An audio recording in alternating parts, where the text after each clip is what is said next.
The subjunctive mood is one of the hardest concepts for Spanish learners to grasp in the entire language. We're taught weird acronyms and are told that we need to learn the subjunctive in order to speak Spanish well. And honestly, the subjunctive is very important. But here is why you probably shouldn't learn the subjunctive yet. The reality is that while you may be incorrectly using the subjunctive in Spanish, native speakers will still understand what you're trying to say. For example, if you were to say, ¿Quieres que voy a tu fiesta? Instead of, ¿Quieres que vaya a tu fiesta? A native speaker will still understand what you're trying to say, even if that's technically incorrect. Same thing with, Si era rico, viajaría por el mundo, instead of the correct version, which is Si fuera rico, viajaría por el mundo. Once again, you might use it incorrectly, so you might say era instead of fuera, but at the end of the day, a native speaker is still going to understand what you're trying to say. Now, the reason I made this video in the first place is because if you're watching a video like this, you likely still need to improve and work on your use of ser versus estar, or object pronouns, or the pronoun se, or the predicate versus the imperfect, before you need to focus on the subjunctive. In my opinion, all of these grammatical concepts are way more important to learn first before you learn the subjunctive. I have a student named Jeff, and he has only been learning Spanish for 3 months now. But for the past month, him and I have had 4 2-hour-long conversations completely in Spanish. And the thing is, Jeff knows how to express his ideas clearly, but he still doesn't know how to properly use the subjunctive. And while Jeff doesn't know how to properly use the subjunctive, it doesn't matter because I still perfectly understand him. And here's the thing. If he knows how to properly use ser and estar, the predicate versus the imperfect, when to use prepositions or object pronouns, those things have a way bigger impact on his Spanish level and my ability to understand him than the subjunctive does. And let's be honest, everyone knows that if you want to learn subjunctive perfectly, then you have to join my Fluent Spanish Speaker Academy, link in the description. Now that we've covered all of that, what even is the subjunctive? Because a lot of students think that the subjunctive is a tense, which is not the case. The subjunctive is a mood. Now we have 3 different moods in Spanish. The subjunctive, which is used to express doubt, the indicative, which is used for fact, and the imperative, which is used for commands. So, that being said, we can use the subjunctive mood in different tenses, like the present and the past. Technically, there are many different times when we'll use a subjunctive, but it gets confusing. And the number one thing you need to remember is that the subjunctive is almost always used for things of doubt. The overarching rule is that we use a subjunctive when there is doubt. Unfortunately, many teachers will try and teach their students odd acronyms like weirdo, for example. Weirdo means wishes and desires, emotions and feelings, impersonal expressions, recommendations or suggestions, and doubt or denial. While these technically work, I personally despise them. Why do we learn Spanish? To be able to have conversations with people. Never have I ever been having a conversation with someone and thought to myself, is this a weirdo verb? Should I be using the subjunctive? Okay, let me go through the weirdo acronym. Okay, so W, no. And then the person is just awkwardly staring at me for like 20 seconds as I try to go through the acronym weirdo and figure out if it's subjunctive or not. While I have never ever thought to myself, is this a weirdo verb? I have thought to myself, is this a subjunctive? Is there doubt? Yes? Cool, I'll use subjunctive. Done. Instead of going through a random long acronym that I probably won't even remember in the heat of the moment because I'm going to be nervous and maybe a little intimidated by the person that I'm speaking with. So when we take the word voy, which is in the present tense indicative, and we change it to the subjunctive, it becomes vaya. So the word is literally changing from voy to vaya, even though they both mean the same thing, but one is expressing fact and the other is expressing doubt. But in English, we wouldn't change the word go to a different word. It just stays as go. Okay, so I hope this isn't too much, but we're going to now take a look at some examples. We'll look at 5 examples in the present tense and 5 examples in the past tense. Espero que él venga a la fiesta. Here, venga is in the subjunctive because it's not a guarantee that he's going to come to the party.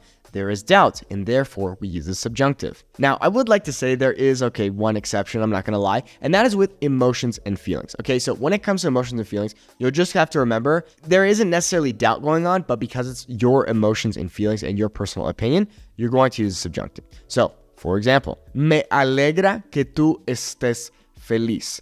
Here, estés is in the subjunctive because I'm saying I'm happy. That is personally my opinion, my emotion and feeling, and therefore we use the subjunctive. Es importante que estudies para el examen. So we have estudies instead of estudias because estudias is indicative and estudies is subjunctive. The reason we use subjunctive is because it's not a guarantee that you're going to study for the exam. Just because it's important doesn't mean you're actually going to do it, meaning there's doubt. Therefore, we use a subjunctive. Te recomiendo que hables con ella. Here we have hables, which is in the subjunctive, instead of hablas, which would be indicative. Now, the reason we use hables instead of hablas is because we're expressing doubt. It's not a guarantee that you're going to talk with her. Just because I recommend you to talk to her doesn't mean you're actually going to do it. There's doubt, and therefore we use a subjunctive. No creo que él tenga suficiente dinero. When we say something like no creo que or dudo que, it gets a little foggy here because the thing is there kind of becomes this gray zone. For example, if I say creo que los cerdos pueden volar, I think that pigs can fly, that is my own reality. So instead of saying puedan volar, I would say pueden because that is indicative to me. That is factual to me because I believe that. It gets a little confusing there, but the idea is that when we have something like I believe or I don't doubt, then it becomes indicative. Whereas if we say no creo que or dudo que, then we will use a subjunctive. Okay, so now let's take a look at the subjunctive being used in the past. Ojalá que ellos hubieran llegado a tiempo. I wish that they were to have arrived on time. I wish they would have arrived on time. Now, it can get a little bit confusing when we put it into the past tense, but remember that the overarching idea here is that there is doubt. Me entristece que ella no haya ganado el concurso. It makes me sad that she didn't win the contest. So once again, this is the example of emotions and feelings. So it's my emotions and feelings, and therefore we use subjunctive because there's not really doubt going on in this example. Era necesario que él llegara temprano. It was necessary for him to arrive early.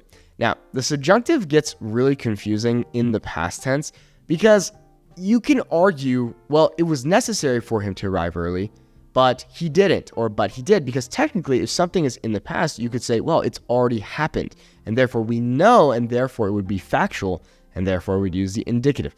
But the idea here is that it was necessary for him to arrive early, but that doesn't necessarily mean that he did. There was doubt that he was going to arrive early, and therefore we use a subjunctive. It gets confusing in the past tense, and that's actually one of the hardest things for Spanish learners to learn is the subjunctive being used in the past tense. So just remember that at the end of the day, the subjunctive is used for doubt. El doctor recomendaba que tú tomaras las pastillas. Now, tomaras is in the subjunctive because it wasn't a guarantee that you're going to take the pills, and it's still not a guarantee that you're going to take them. There is doubt, and therefore we use a subjunctive. Dudaba que ellos hubieran entendido la lección.